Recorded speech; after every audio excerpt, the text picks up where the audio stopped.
Presented by जोरदार music. चीखें निकल रही थी जोरों से, साली के मुंह में कपड़ा ठूस दिया।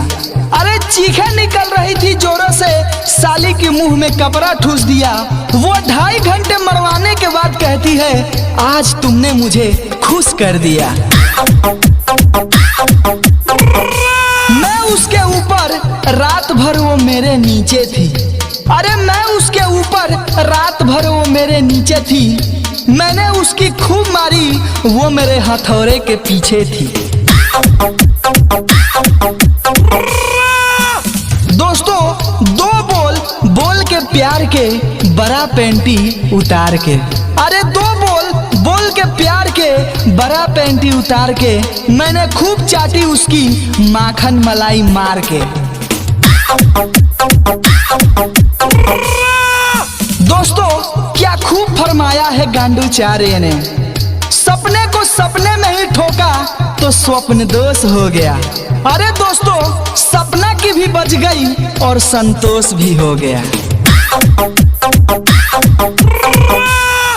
रात में खुले आसमान के नीचे, बिन कपड़ों के उसका गोरा बदन चमक रहा था।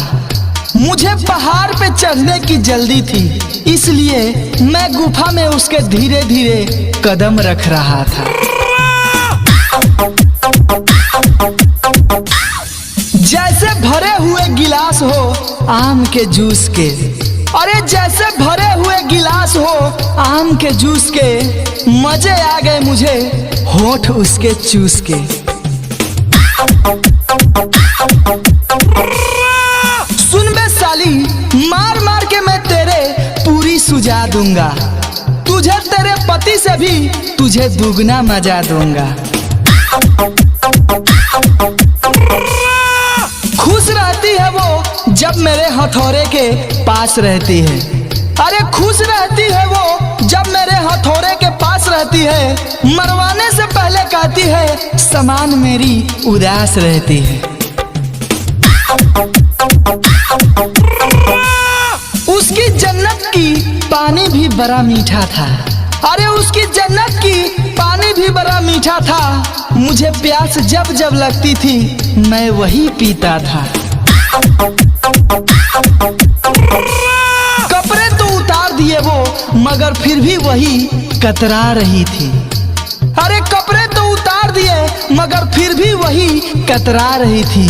उसे अपने देवर से मरवाने में शर्म आ रही थी।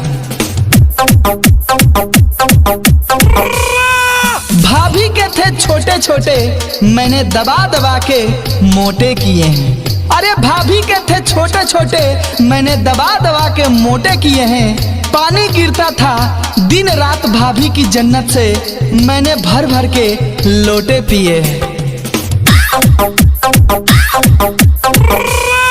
2 बजते ही रात को कमरे में आती मेरी भाभी थी। दोस्तों, 2 बजते ही रात को कमरे में आती मेरी भाभी थी। भाभी को खुश करने के लिए सिर्फ मेरे पास एक ही चाबी थी।